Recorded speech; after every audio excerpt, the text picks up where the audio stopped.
오늘 우리에게 주신 하나님의 말씀은 마태복음 26장 6절에서 13절까지입니다.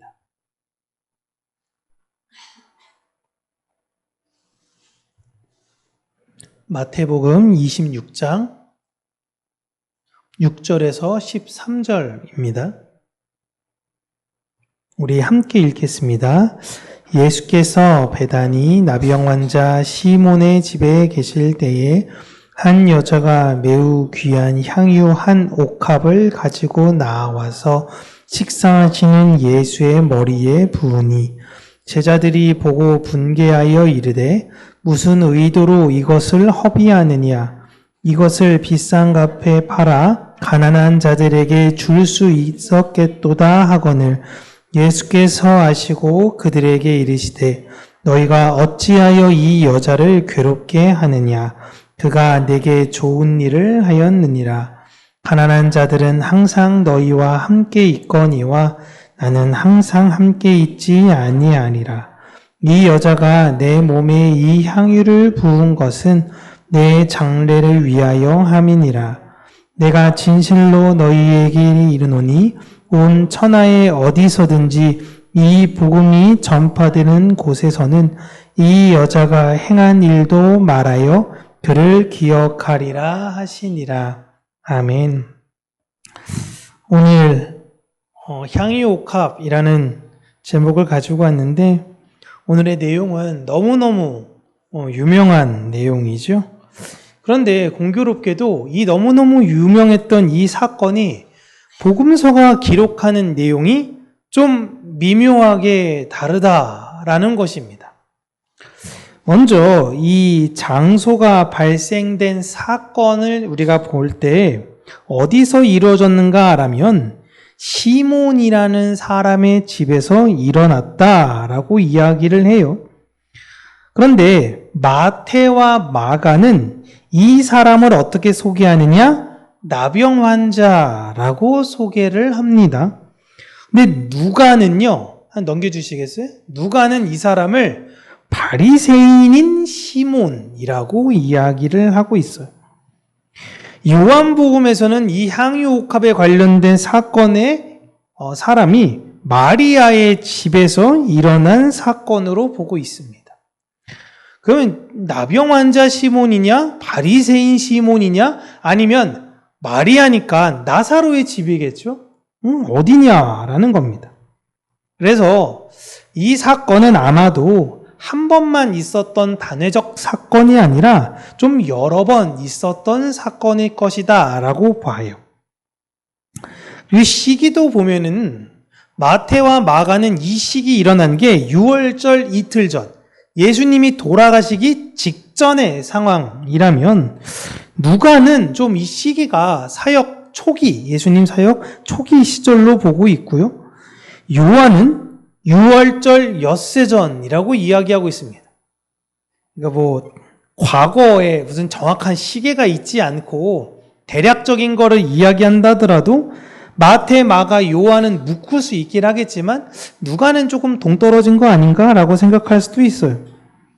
근데 또 마태와 마가와 누가는 또 시몬이라고 이야기하고 요한은 또 다른 집이라고 이렇게 이야기하고 있습니다. 그래서 이 본문에 관련된 내용으로 인해 많은 학자들이 어려워하는 것은 사실입니다. 심지어 이름도 이제 없죠. 이름도 없고 마태와 마가에 대해서 하나 더 넘겨주시겠어요? 이제 마태와 마가에 대해서는 이 이제 향유 옥합을 깨트린 여인에 대해서는 이름이 나와 있지 않습니다. 근데 누가복음에서는 죄인인 여자라고만 나와요. 그도 그럴 것이 마태, 마가에서는 시몬이 나병 환자잖아요. 나병 환자 자체가 하나님으로부터 죄를 받아서 걸린 질병이라고 생각했기 때문에 죄인인 사람이 또 다른 사람한테 죄인이라고 하는 것 자체가 의미가 없는데 누가복음에서의 시몬은 바리새인이기 때문에 저 여자는 죄인이야 라고 이야기를 했던 것입니다. 근데 요한복음에서는 향유를 부은 여자는 마리아다 라고 언급을 하고 있어요. 또 이 여자가, 이 여인들이 예수님의 향유를 부은 위치를 보면 오늘 본문은 어디다 붓냐면 예수님의 머리에 붓습니다. 근데 우리가 일반적으로 향유를 부을 때 기억하는 장면은 마리아가 예수님 발에 향유를 붓고 머리카락으로 닦는 거예요. 발에 붓는 것. 그러니까 발은 누가와 요한, 마태와 마가는 예수님의 머리. 그래서 종합적으로 볼 때 그냥 이 사건은 단회적으로 일어난 것이 아니다라고 보는 거예요. 마지막으로 마태와 마가와 요한에서는요, 제자들 또는 이제 직접적으로는 가룟 유다가 등장해서 야, 이거 지금 돈 낭비하는 거야 라는 언급까지 하지만 누가에서는 그 여자가 그 집에 들어와서 예수님에게 온 것 자체를 비난하고 있습니다. 그런데 예수님은 이 사건을 가리켜 복음이 전파되는 곳에는 꼭 이 여자의 이 내용을 꼭 전해야 한다라고 신신당부를 하십니다.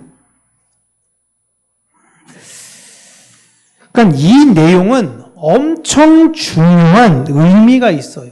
예수님이 여러분 다른 어떤 사건을 통해서 이 사건은 복음이 들어갈 때마다 반드시 기억해야 돼, 반드시 써야 돼 라고 말씀하신 내용이 없습니다. 그럼 이렇게 중요한 거면 하나로 딱 모아야 되잖아요. 한 번 일어난 사건인데 이게 그렇지 않은 거예요. 성경 4복음서에 네 복음서가 모두 기록한 내용이 딱 2개인데 이 사건 하나랑 하나는 오병이어 사건입니다. 오병이어는 똑같아요. 오병이어 사건은 똑같습니다. 4복음서가. 근데 이 내용은 미묘하게 다른 거예요. 이게 왜 이런가라는 것입니다. 어쨌든 중요한 건 이 내용은 오병이어를 넘을 만큼 엄청 중요한 의미가 있는 내용이다라는 것입니다. 이 내용을 볼 때 우리가 단순하게 참 이 여자가 자신이 갖고 있는 가장 비싸고 중요한 것을 예수님께 드렸다라고 해석하는 의미 이상의 것이 있어요. 오늘 본문에서 이 여인은 예수님의 죽음을 준비했다라고 예수님께서 말씀하십니다. 이 여자는 나의 장례를 준비한 거야. 이 말이 굉장히 중요한 힌트입니다. 여러분, 우리가 향수라는 거를 쓰죠. 향수를 쓸 때 보면요. 향수를 어떻게 쓰시나요? 향수를 사신 다음에 향수 뚜껑을 다 열어가지고 향수를 한꺼번에 다 붓고 향수 썼다. 그렇게 하시는 분은 없습니다. 그러면 집안에 그 냄새가 진동을 해요. 빠지지도 않고. 우리는 한번 쓸 만큼만 쓰고 다시 닫고 혹은 뭐 뿌리기도 하고 그렇게 쓰죠. 그러나 당시에 향수의 개념은 한 번 열면 끝이에요. 이 여인이 향유 옥합을 깨뜨렸다라고 하는데 그냥 원래 한 방울 썼다가 닫았다 썼다 닫았다 이렇게 쓸 수 있는 게 아니라 이 향유 옥합을 쓰겠다라고 결정을 하면 그냥 일회용이에요. 그냥 그때 다 써야 되는 거예요. 지금 이게 기술이 발달돼서 마개로 막고 막 이러면 여러분 향이 어차피 다 날아가서 쓸 수가 없어요. 향유를 만들 때 향유를 집어넣고 이걸 아예 끝을 밀봉해 버립니다. 그러니까 깨야 돼요. 무조건 쓰려면 깨야 돼요. 그러니까 이 여성은 내 것 다 예수님께 바치겠다라는 퍼포먼스를 하는 것이 아니에요. 그러니까 지금 이 순간은 이 향유 옥합 내가 갖고 있는 거 이걸 써야 되는 타이밍이라고 본 거예요.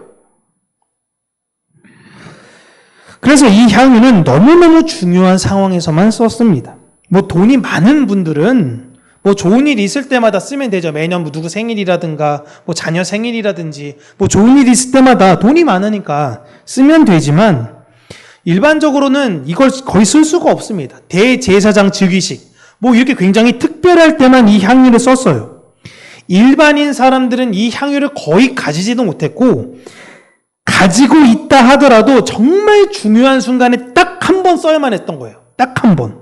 그래서 이 향유를 보통 언제 쓰느냐? 갖고 있는 사람이 사랑하는 가족, 그 중에서도 부모님이 죽을 경우를 대비해서 가지고 있는 겁니다. 그때 쓰려고 갖고 있는 거예요. 우리로 따지면 이제 좀 가격 단가가 좀 안 맞아서 그러는데 상조를 이제 가입한 상황이라고 보는데요. 그 상조가 300만 원, 400만 원 이게 아니라 그 상조 하나가 5천만 원짜리 상조인 거예요. 초호화, 최고급 그런 상조. 향유가 그런 용도로 쓰는 아주 비싼 것인데 이 향유를 지금 예수님께서 식사하시고 있는 상황에 가져와서 예수님께 부은 것입니다. 이걸 여자가 했던 의도를 다른 제자와 주변에 있는 사람들이 해석을 오해한 거예요. 먼저 제자들과 주변 사람들은 이 여자의 행동을 어떻게 해석했느냐? 이 여자가 예수님께 잘 보이기 위해 자신의 모든 것을 다 드린 행위로 본 것입니다. 제자와 주변 사람들이 이 여자를 막 책망하면서 했던 말이 무엇이냐면, 야, 그거 너무 아까운데 왜 그걸 지금 여기에 써? 가난한 사람들에게 주지. 이런 말을 했어요. 근데 이런 말을 한 이유는 실제로 마음으로는 너 지금 예수님한테 잘 보이려고 줄 선 거 아니야? 줄 댄 거 아니야? 라고 생각한 겁니다. 예수님에게 내 전 재산을 올인. 이걸 지금 눈앞에서 본 거예요. 그러니까 제자들이 불안한 거죠. 그 전까지 제자들은 뭐로 갈등이었냐면 누가 더 높은 위치에서 예수님을 보조할 것이냐 이걸로 다퉜습니다. 근데 한 여자가 갑자기 들어오더니 갑자기 자신의 온 재산을 올인해가지고 예수님께 지금 다 한 거예요. 근데 예수님은 남자고 여자잖아요. 혹여 이 여자랑 예수님이랑 잘 되면 자기들은 다 딱뚱강 오리알 되는데 별의별 생각이 다 든 겁니다. 그래서 이 여자를 책망하고 있는 거예요. 사람들은 지금 이 여인이 예수님을 왕으로 오실 메시아로 믿어서 자신의 가장 귀중한 것을 드렸다라고 생각을 한 것입니다. 왜냐? 종려주일, 이제 예루살렘을 입성하실 때의 모든 사람들이 다 예수님을 환영한 걸 봤거든요. 그러니까 이 여자도 예수님한테 잘 보이려고 한 거야. 그런데 예수님은 제자들이 다 그렇게 생각해서 얘기하고 있는 상황에 전혀 다른 의미로 얘기하시는 거예요. 이 여자는 나를 메시아로서 왕으로서 옥합을 깨서 드린 것이 아니라 나의 죽음을 안타까워하며 옥합을 깬 것이라고 합니다.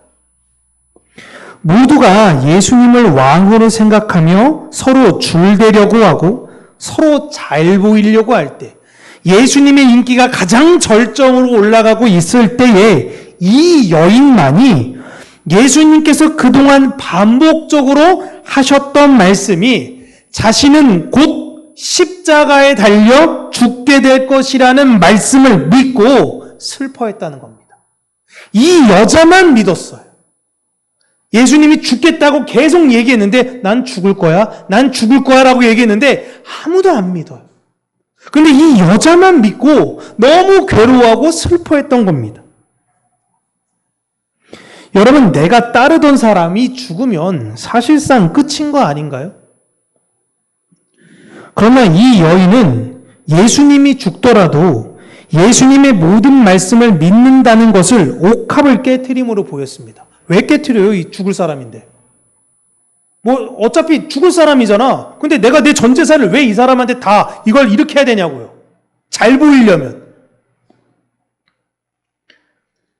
예수님이 진짜 죽는다라는 걸 알고 나는 예수님의 말씀을 믿습니다 라는 그 의미로 자신의 가장 소중한 걸 깨트린 거예요.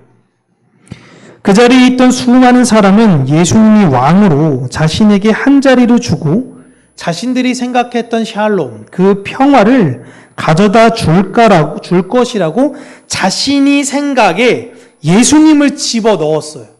이렇게 해야지 예수님 맞는 거 알죠? 이렇게 하면 안 돼요. 내가 이렇게 생각하는 대로 해주세요. 나 죽을 거야.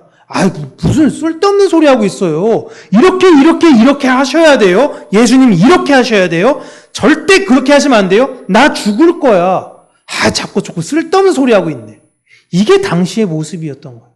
아무도 예수님이 말하는데 제자를 비롯해서 사람들이 안 믿는 거예요. 근데 한 여인만이 믿었던 것입니다. 근데 이 여자가 예수님께서 하신 그 말씀이 이루어지게 됐을 때에 그때 가서 자기가 뭐 가까이 있는 것도 아니고 뭐 이렇게 상황이 없으니 장례를 준비할 수가 없거든요. 장례는 가족이 해야 되니까. 가족이나 굉장히 친한 친구가 해야 되기 때문에 자기는 장례를 준비할 수 없습니다. 그러니까 그 장례를 언제 하고 있냐면 지금 준비하고 있는 거예요.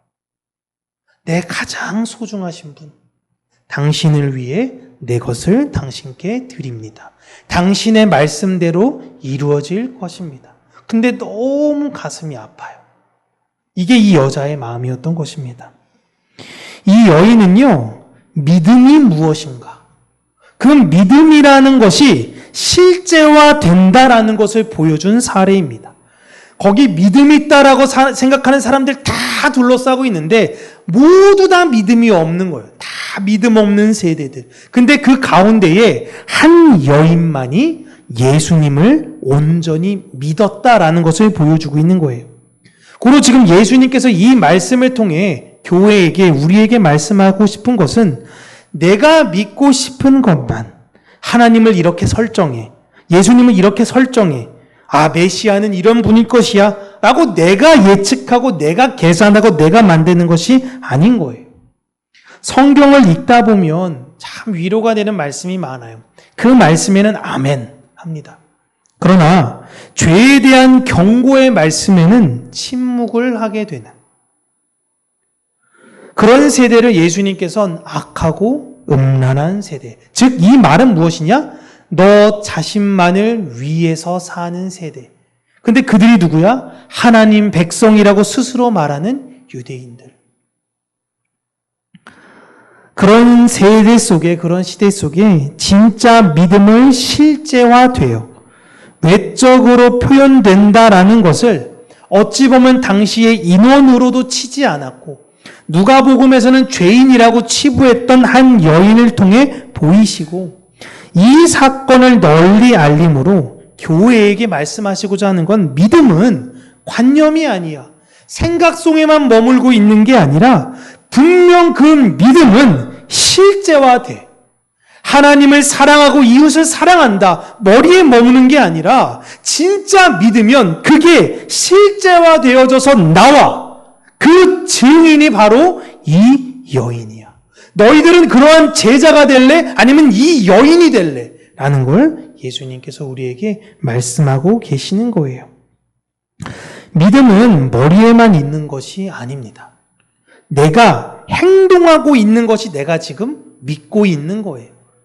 예수님께서 말씀하셨죠? 물질이 있는 곳에, 재물이 있는 곳에 네 마음이 있다.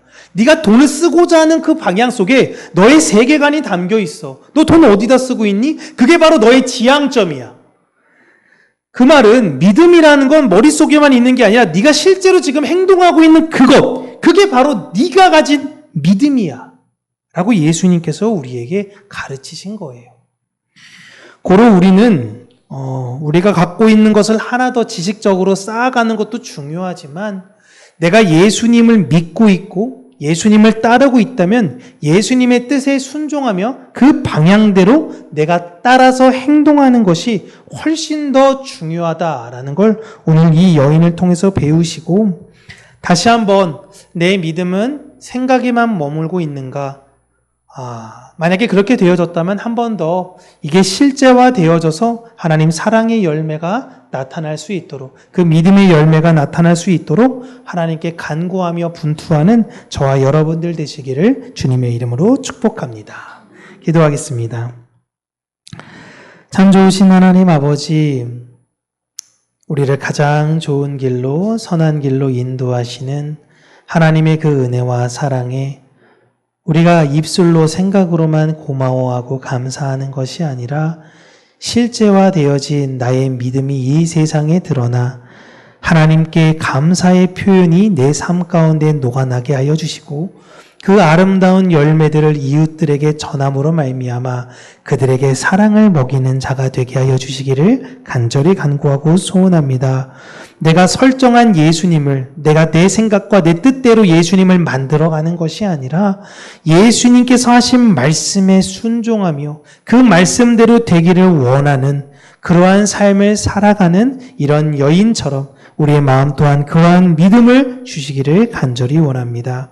우리가 남은 생애를 살면서 오직 그 믿음으로 살아가는 자들이 되게 하여 주시고 믿음 안에서 참된 기쁨이 무엇인지 알며 그 평안을 노래하는 자들이 되게 하여 주시옵소서. 예수님 이름으로 기도합니다. 아멘.